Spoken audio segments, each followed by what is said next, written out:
video, right? Yeah. And I nearly tripped over this rock, and I went to kick it. Don't kick rocks. And it's an armadillo. It's an armadillo.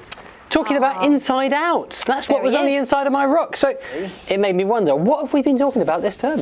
Well, we have been thinking about turning our emotions from the inside to the outside and sharing them with other people. I wonder if we can remember all of the assemblies that we have done. Ooh, that sounds like a challenge for Jess. Well, I think that's a challenge for Jess. Jess, what have we done?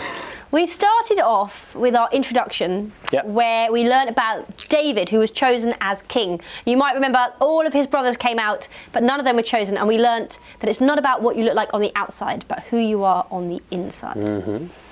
And then we carried on learning about David, and we had the story where David danced in the streets. Very good dancing armadillo.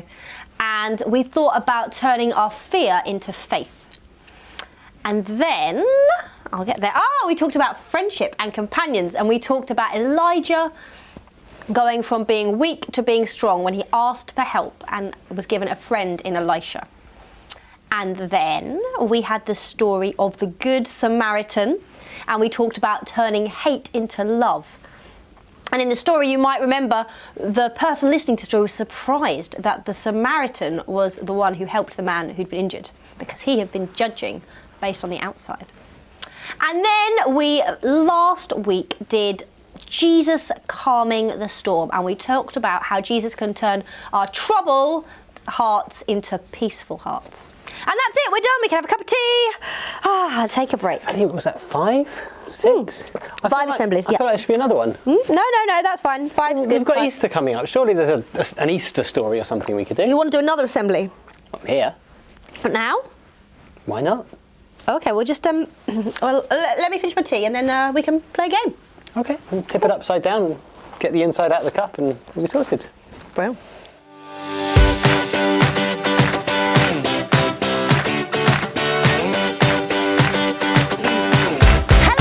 Welcome to my What's in the Box game.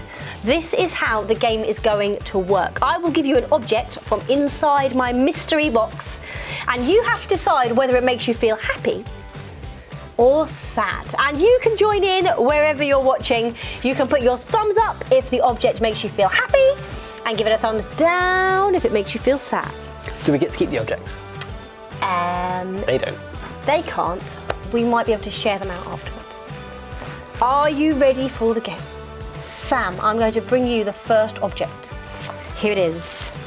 Are you ready? It is a party pot. Oh, a party pot. So good. Can I use it? Yes, go on then. Happy. Yay! Oh, it's very sparkly. Right, Caroline, first object for you is this lovely brand new pencil. That makes me very happy. Oh, Jess. Oh. That makes me feel sad. Sorry, a broken pencil. What about, Sam, a balloon? Oh, I love balloons.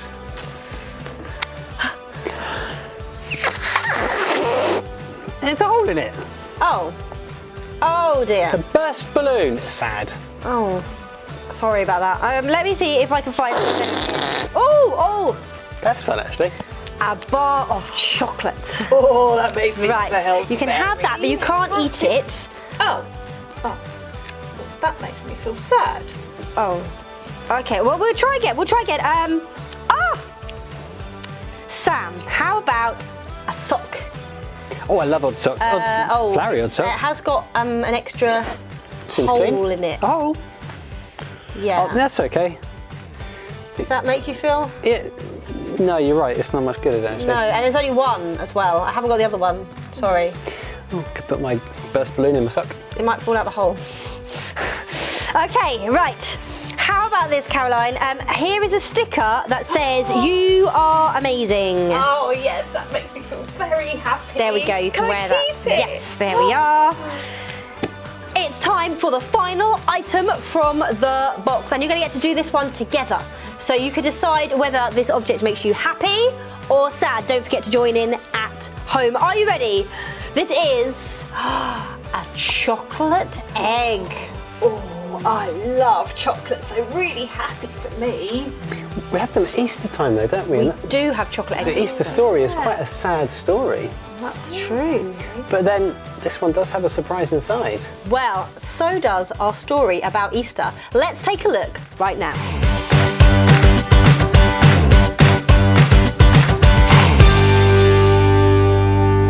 Mary Magdalene was feeling very sad.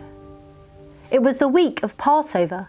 It should have been a time of joy and celebration, but instead she had seen her best friend Jesus killed on a cross, even though he had done nothing wrong. Mary had seen Jesus perform many amazing miracles. He had fed thousands of people with just a few loaves of bread, healed people who were blind and deaf, even raised people from the dead.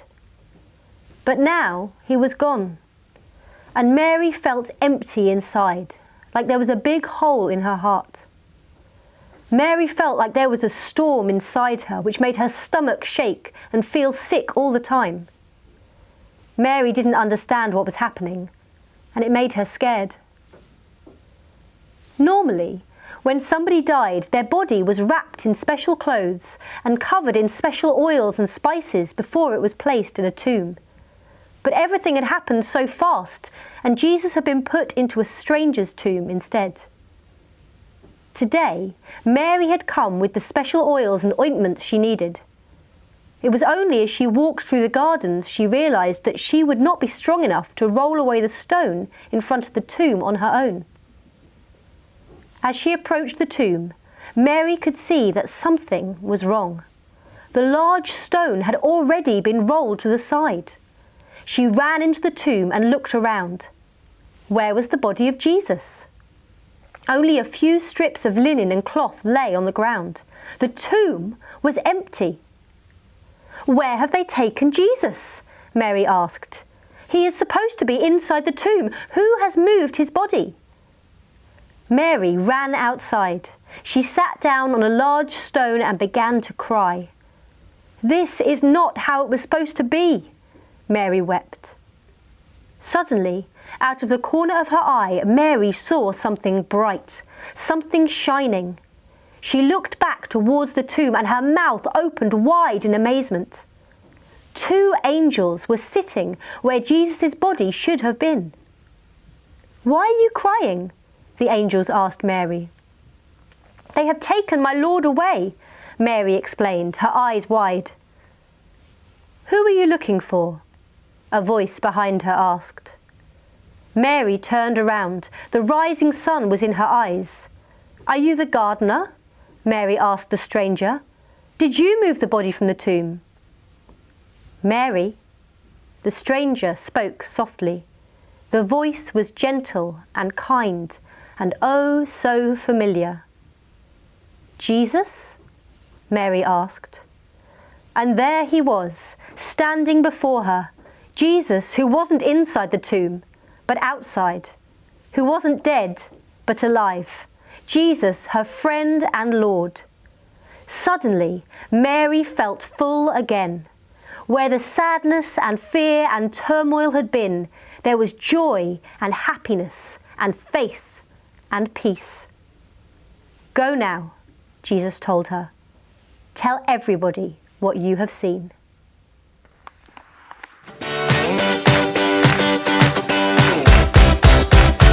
Well, that was quite a journey of emotions for Mary. What feelings did she go through in that story? At first it seemed like she just wanted to be alone. There was nobody who appeared to be able to comfort her. But who was it that turned everything around for her in the end?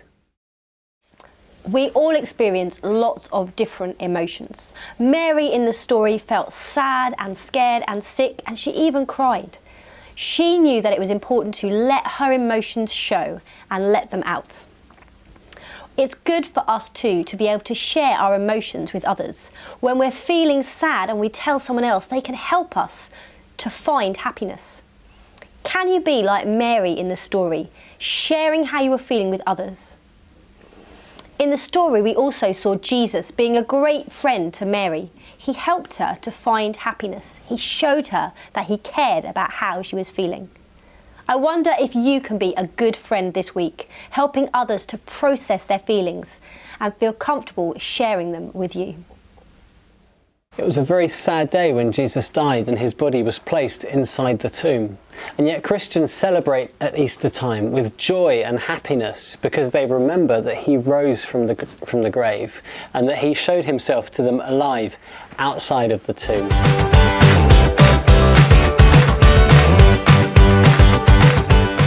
Let's close our time together with a time of prayer. Dear God, thank you that even in times of great sadness, we have a hope that there is joy that can come from the inside. Would you help us to give our worries to you so that we can see our fear turn to faith, our weakness turn to strength, our hate turn to love, our trouble turn to peace, and our sadness turned to joy. Would you help us to be good sharers of our feelings with others and good listeners to our friends as well? Amen. Amen. Time to roll that stone away. Whee! Bye, armadillo. However you celebrate these holidays, if it's Easter or just the fact that you're no longer at school, we hope you have a fantastic time. Happy Inside Out Easter.